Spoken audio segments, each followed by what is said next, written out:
What's up guys, this is Qazi. Welcome to another epic episode in the popular movie series. This time we're going to be creating a look from Atomic Blonde.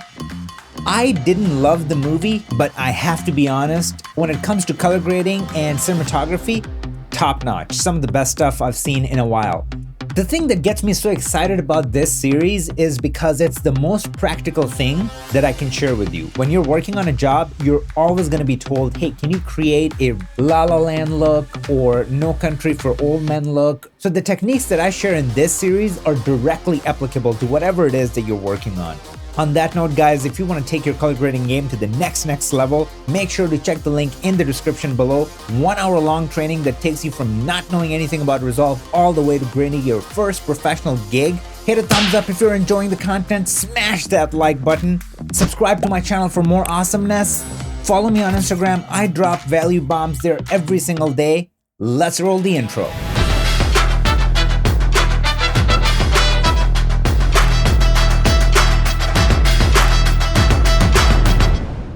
Now, before we jump into the tutorial section, let's check out the tech specs.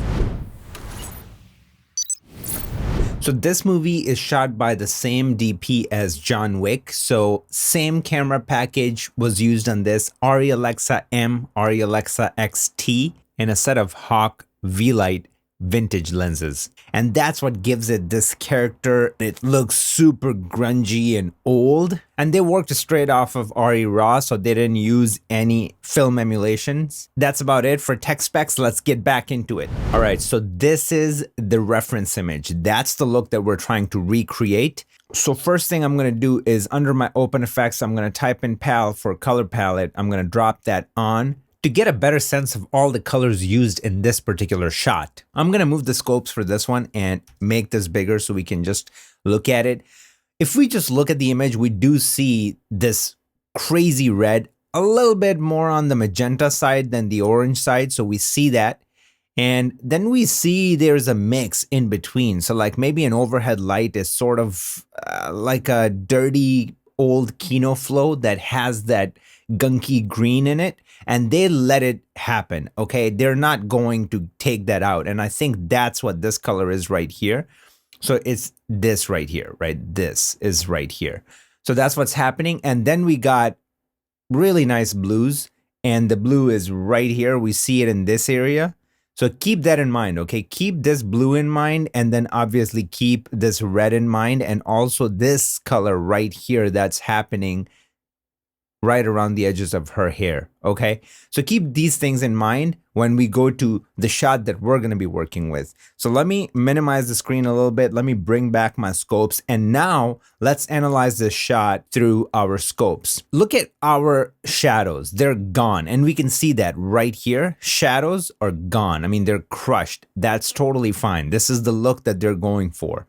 If you remember movies from the late 80s, 90s, even 2000s, the contrast was really high. That's just the kind of image that you would get from film cameras, and that was the look that they would go for back in the day.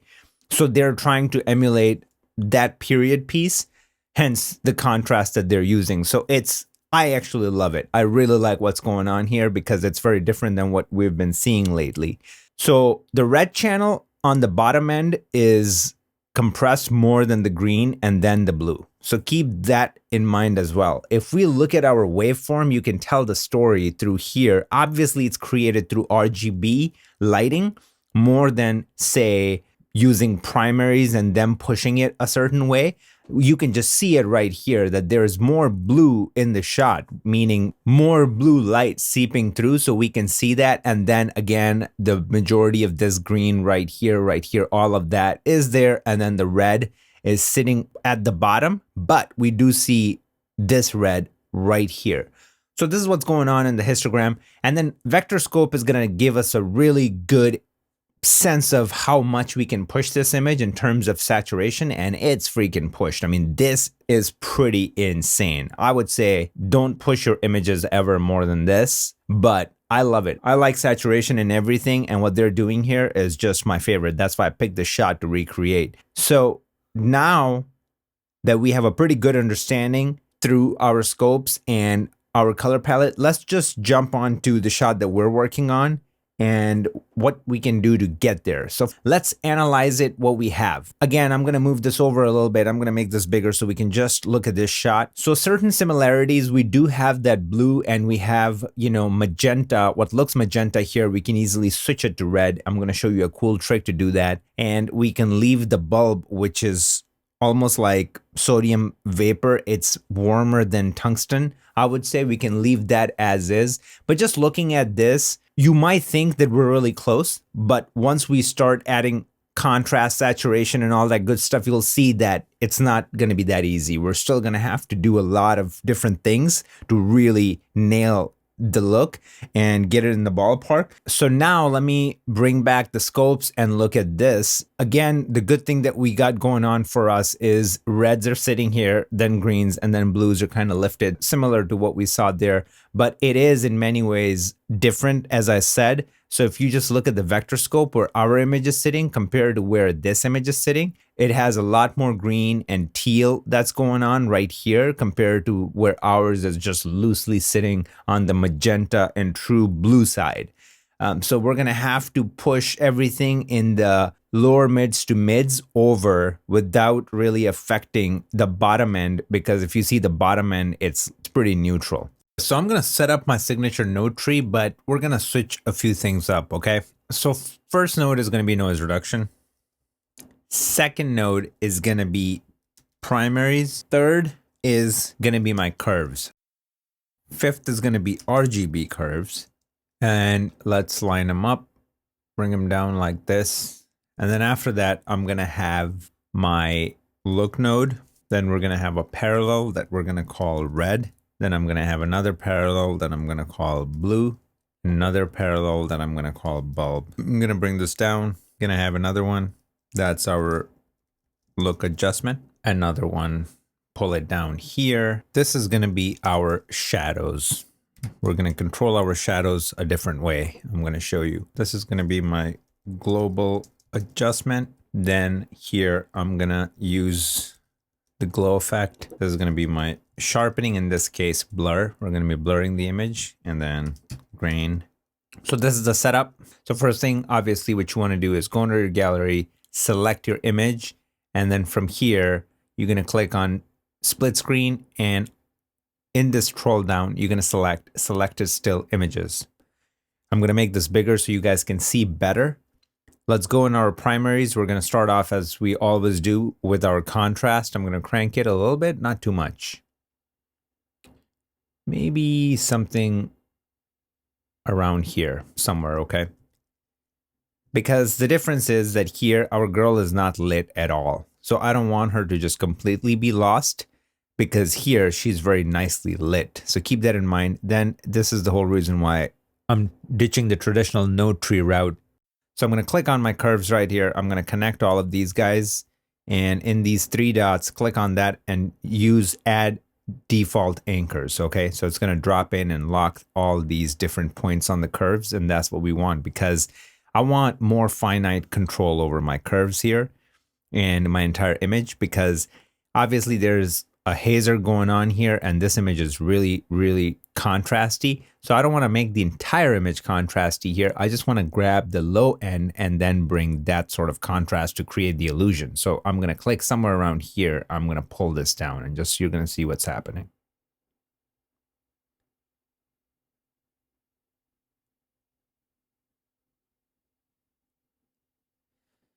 So if I turn this on and off, you're seeing that we're creating a pretty nice contrast that we see here.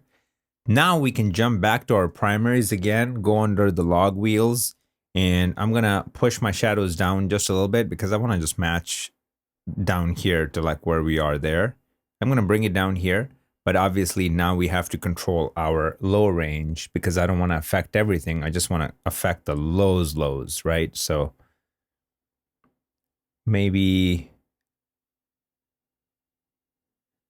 somewhere around here. All right, so in the RGB node, we just want to create enough separation so when we're using our qualifiers, we get the best results. And for that, what I'm looking at when I see this is that there's way too much blue, right? Because let's just go to the other image. There is blue in here, Let's make it smaller so we can see it better. But it's not anything close to what's happening here. I mean, it's just the whole image is dominated by it. So this is the perfect time then to grab it and pull it down and see what's going to start happening. What I want to do is let's go side by side so we can see the two. And we're already seeing that we're bringing a lot of this into the skin here just by using this one controller right here. So I can just leave it somewhere around here for now. And already we created insane amount of separation here. Okay. Now, if I go into my red, I want to do the opposite because I want to bring in even more reds.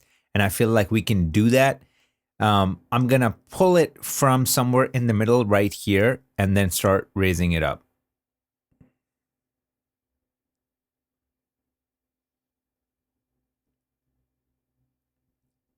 Okay. Just look at how much separation that we were able to create.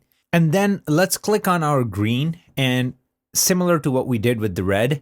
And what I want to do is just get some of these tones in even more, because right now it's pretty like red and blue and somewhere in between. So let's see what else we can pull. So I'm going to grab it from here, start raising it up.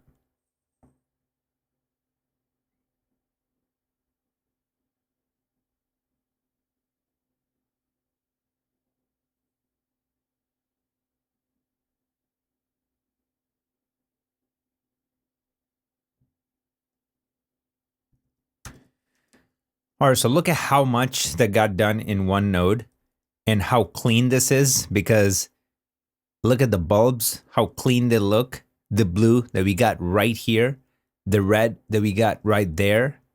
I mean, all of that happened in the RGB node, and let's make it bigger so we can see it better.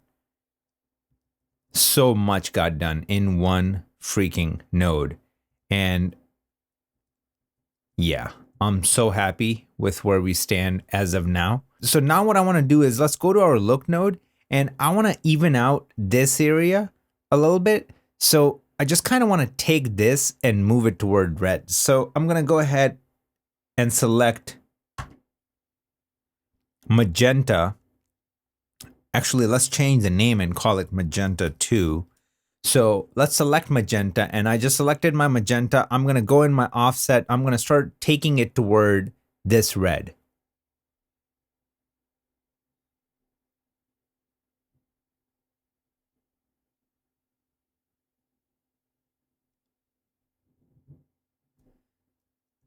So if I turn it on and off, you see how big of a difference it's making? Just giving us that juice that we're looking for right here on the sign and everything. Like this is looking exactly like what we see here. I mean, it's helping us so freaking much. And let's pull this down again so you guys can just get a better sense of where we stand right now. At this point, quite honestly, I don't know what else we can do with our reds and blues, but I'm just going to grab them so we have more control. And then I'm going to click on my blue. I'm going to go under color. I'm going to select blue. And it's nice to have control, but what I'm looking at as of now, I don't want to change anything. Even the skin, like where she's sitting. And like, just look at this area right here, that right there, and like where she is. I am not minding anything at all. I mean, so maybe what I can do here is I'm going to take my gain and just take it toward that blue magenta. Even like something like this, because I feel like this is putting me a little bit more in this world. So as of now, I'm just going to leave it there. But then with the red, I'm just very happy, like where my reds sit. Actually, I want to go back into my magenta. I'm going to go back into my offset and just get a little bit more of this red. Like this red.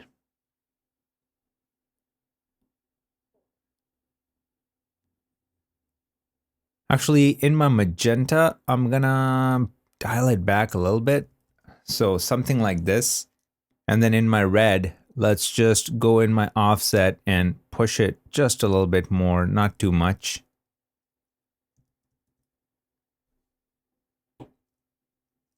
And then the reds, as of now, I'm just going to leave them as is. I'm not going to make any changes in my reds just yet, okay? it's already looking really good what I'm seeing. Maybe go back into magenta and just add a little bit more poppy red than taking it toward that orange side. So this is looking good. The bulbs are looking so clean that I don't need to grab them. I don't need to do much with it, but I'm just going to show you a technique. So let's go into our qualifier. I'm going to go under luminance. I'm going to raise this up so you guys can see what I'm doing. And I'm just going to bring my low softness to about 8-ish. And then let's hit the highlights button so we can see what we're doing. And I'm going to start just bringing it down somewhere around here. Let's go into our blur radius and let's just add some blur. Be generous with your blur always. Now we have that selected. If eventually I want to do something with it, we can, which is a great thing. But as of now, I don't want to mess with it. So I'm going to leave it as is. Okay. So in my look adjustment, what I really want to do is let's go back in here. I just want to give it a little bit more pop. I mean, we can see a lot of, pop in here than there. So I want to pull my girl out a little bit. And the way I'm going to do that is let's make this a little bit bigger again so you guys can see better. Let's go under our curves and chain them up. Click on these 3 dots, do editable spline. I'm going to grab it right here and I'm going to just raise it a little bit. Okay.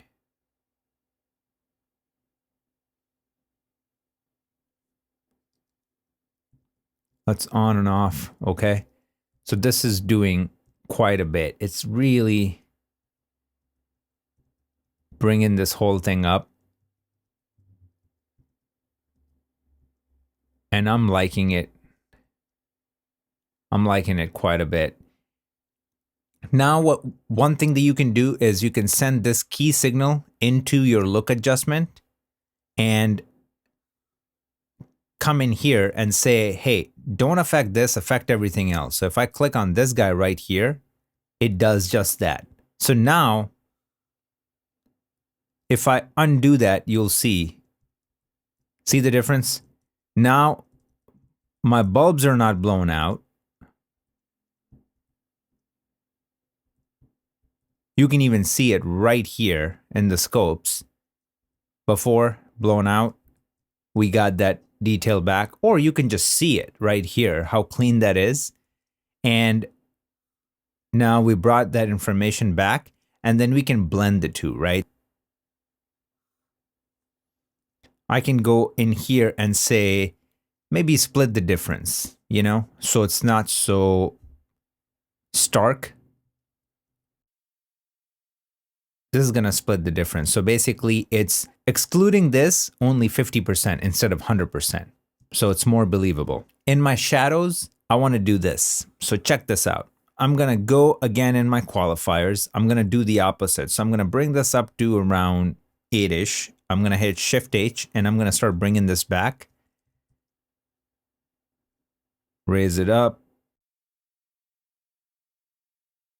I just want to grab the shadow areas and let's see. Now that we have our shadows selected, watch this, okay? This is going to blow your mind. I'm going to go under my primaries wheels. I'm going to turn my Luma mix off so it does not affect all the channels to balance them out. It only affects what I'm trying to affect. And watch this, what's going to happen, okay? There's still a lot of blue right here seeping through. Whereas here we got these nice crushed blacks. And in order to get that, this is what I'm going to start doing. I'm going to start with my lift and I'm going to pull this down and just look what's happening. I'm going to turn it on and off and just look at her hair. Okay. Look at this. How much we're pulling out this weird purple magenta thing that's happening here. We're taking that out completely. Okay. Even just like how nice she looks right here. That's one part of the equation. Let's go into gamma and pull blue out.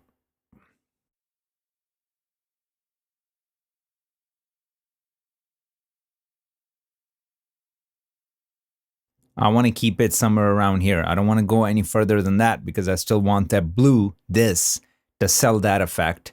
And maybe I can bring just a little bit back. So this is before, this is after.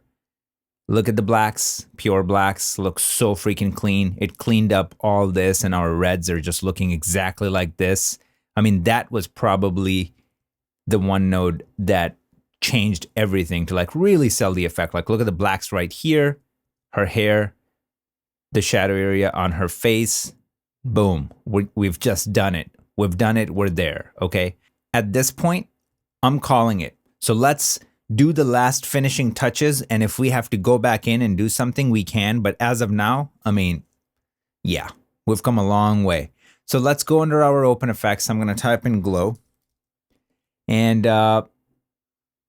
there's just a glowy situation that's going on in here quite a bit, and I want to bring that in, and that's just an aesthetic, and it looks cool, so we're going to do it for that reason. We don't necessarily have to do it, but before we even go there, let's turn this node off for a second, okay? And let me show you something. Let's go under our blur, and this is what I'm going to do. I'm going to go back in here. I'm going to go into my mid-tone detail. I'm going to pull it back to about -50. Somewhere around here. And if I just make this big and turn it on and off, you can see clearly, like right here. I don't know how much you can see on your screen, so I'm going to punch in quite a bit so you can see it. That's off, that's on, and it just softens everything up a little bit. Like, look at right here. Softens everything up just a little bit. And we got a ton of that going on. We can see it in her skin and all of that. And that's probably inherent to the lenses that they were using. But we don't have that luxury, so we're just trying to recreate that here. And so this is where I'm going to leave this for now. And then the glow is going to be the next thing that's really going to sell the effect to add this glow like we see around this light. Like, look at that light to look at our lights, how contained they are. But how this is blooming a little bit, and then this gives me that bloom, but it might be a bit much. So how do we control that? Let's get in there. I'm going to click on Open Effects. I'm going to go to Select Output. I'm going to just choose Glow Alone. So now it really gets to tell me what it is that I'm selecting and affecting. So let's start dialing that back to how much we want to affect and how much glow we want. So say something like this, and now how much intensity do we want? Not much at all. We just want a hint. And that's under brightness. Now I'm going to go back to my image and see how much it's affecting. And now I can see it's just blooming her arm a little bit right here, and then these bulbs, but just enough, not too much where it's looking gimmicky. So now if I go here, turn it off, turn it on, it's giving me that glowy feel that I see here, and the nice like soft roll-offs you guys always talk about. Well, that's the sauce. And then you just play with the brightness to see how much you want to affect it. So this is looking pretty nice. I'm going to leave it there. I can even bring it down a little bit. Let's see. Because I just want it a touch. Maybe bring it down even more. Because I mean, this is like very, very subtle, right? What they're doing here. So even this is not looking bad. Maybe a little bit more. That's it. And it just like, look at this bulb, how dull it looks without, and then with it turned on, looks really nice. Let's get rid of it. And then this is the node that's going to sell the effect the most. You guys know how much I love my grain. Grain has never made the image look closer to our desired look than what I'm about to do here. I'm going to turn my grain only on. And one thing that we know, let's turn that off. Let's look at this image. One thing that we know that the grain is insane here, okay? The amount of grain that they're using here is absolutely crazy. And that's what's making it, giving it that period piece feel and that grunge that we see in this image. So to create that, let's do exactly the same thing. So I'm going to go back into my image. I'm going to punch in quite a bit and look at how clean it is right now. Let's turn grain on, grain only. And now I'm going to start off with my strength and like really crank it. And then I'm going to go under my texture and like really make it bigger. And now if I pull out, you guys can see like it's quite big. So when I turn this off and now punch in, and see if I turn it on and off, like in this area, on and off. I need it even, I want it bigger. So grain size. So let's go under texture again and just keep making it bigger, strength. Now if I go here, look at this, to this, if I turn it off, on, here, here, we can even push it more.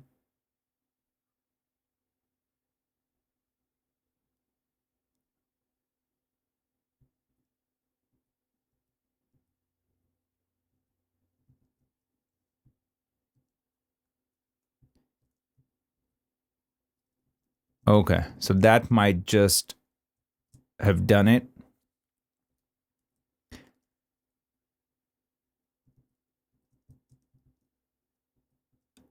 Let me just crank it up a little bit more.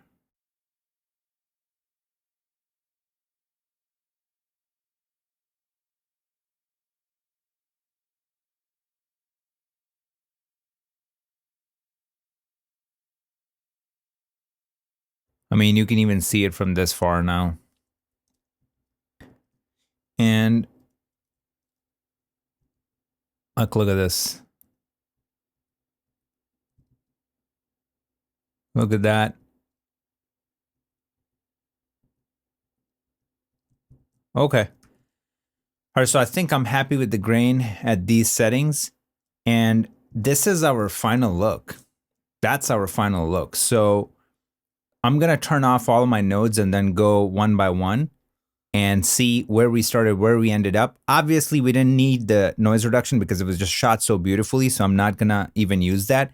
And let's turn all the nodes off and let's start off from our primary to like where we ended up. I'm going to move everything over so we can see a little bit better. First node is primaries. And we just use our contrast to kind of get in the ballpark. We didn't push it too much. Then I used my curves and just created a point and brought it down just to create some depth in the image. Then we went into our RGB curves, and honestly, most of the look came from here and the stuff that we did in this one node. Then I grabbed my magenta to even out all these areas to like really make it one big red happy family. And reds, I didn't even have to touch after what happened here and here in these two nodes. Then in my blue, I just added a little bit more of like the primary blue that we see here.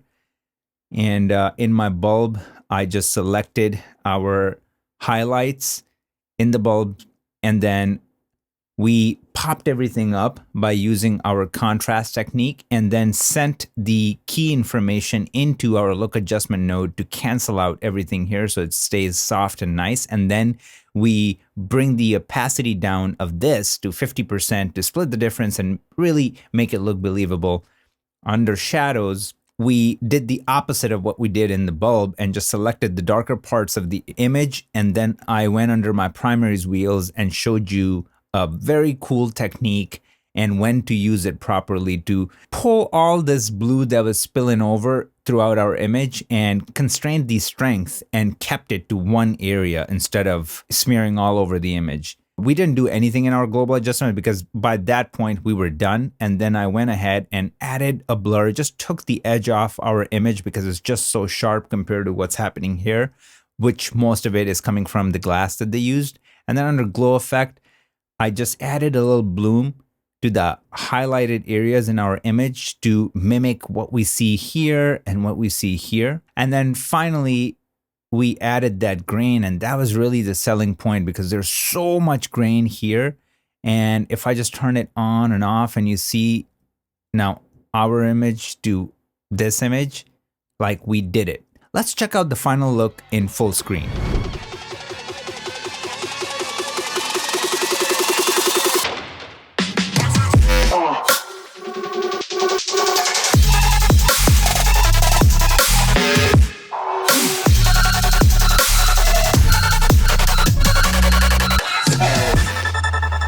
I hope you guys enjoyed this juicy perfection. Drop a comment below, let me know which look should I do next. Make sure to check out the training if you want to level up your color grading game. Smash that like button, subscribe to my channel for more awesomeness, share this with friends. I will see you guys in the next video.